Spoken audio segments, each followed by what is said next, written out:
All right, radicals. So this is also a section that tends to be a little bit of an issue for students. And really it's just remembering the rules. This first one, we're going to simplify by getting like radicals to happen. So I'm going to break down everything that I can until I have like radicals. What I like to do with this is kind of copy down my numbers in front. So I have a -1 in front of my square root of 18. And I have a +2 in front of my 8. So I'm going to kind of leave the rest of the fill in the blank, but I think having those down kind of make sure that you won't forget them.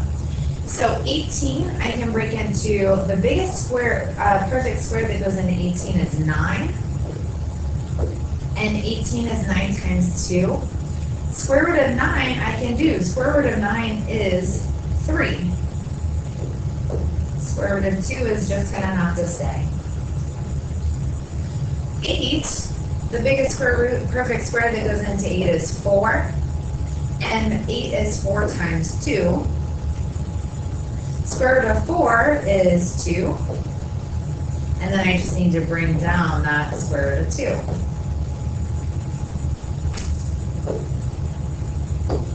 Now we can do this multiplication. We need to multiply before we add. -1 times 3 is -3. 2 times 2 is 4. And radicals or square roots work like variables.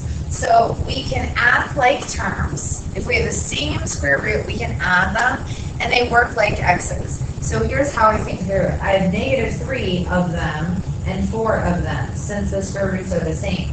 -3 plus 4 is +1. I have 1 radical 2. So that's how I think through that. Hopefully that's helpful. Break down your square roots, and then combine your like terms. And really, I designed these so that you should have some like terms that you can work with. All right, this next problem, you got some double distributing to do. Again, these are going to work like x's. We can multiply them, but we can't add them if they're not like radicals. Okay, so square root of 3 times square root of 3, you can write a couple different ways. You could write it as square root of 3 squared, but square root of 3 squared is just 3, so that's how I'm going to write it. I'm going to skip that step. Square root of 3 times square root of 3 is 3. Square root of 3 times -1 is -1 square root of 3. 3 times square root of 3 is 3 square root of 3's. And 3 times -1 is -3. This one is particularly nice. I have +3 and -3. Those cancel. And then in the middle here, I have -1 radical 3 and 3 radical 3's. -1 plus 3 is 2 radical 3's.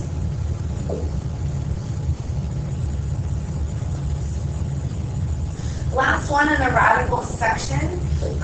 Knowing how to start this one, I think, is the big deal. So if you have a radical on the denominator, like we did on number 11, we multiply the top and bottom by just that radical, by the radical 2.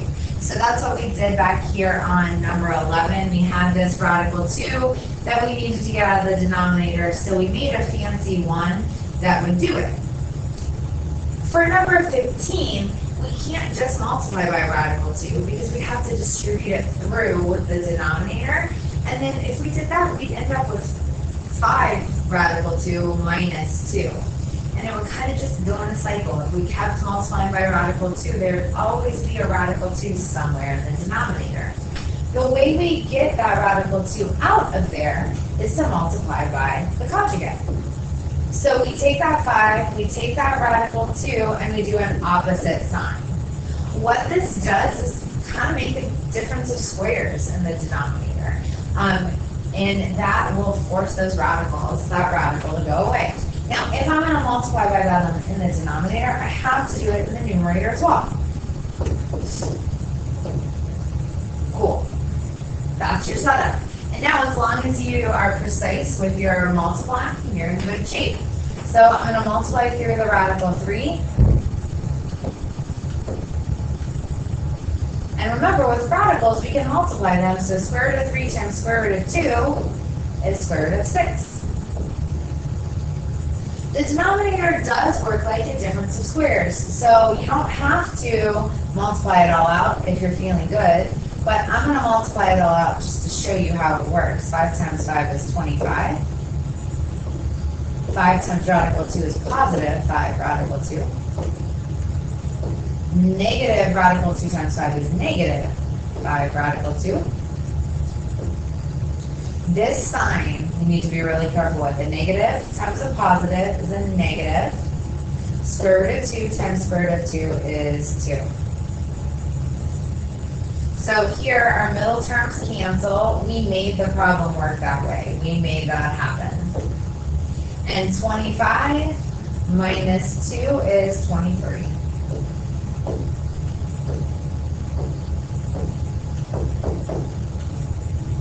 And that is your final answer. That's the radical section. Number 15 is probably the most frequently missed problem on the entrance exam, or one of them, definitely. So practice as much as you need to. Remember, there's lots more. You scroll through to get down to these links, but there is a lot more practice in the middle, and that is for you to use as needed so that this entrance exam is as least painful as possible once you get to the second day of school.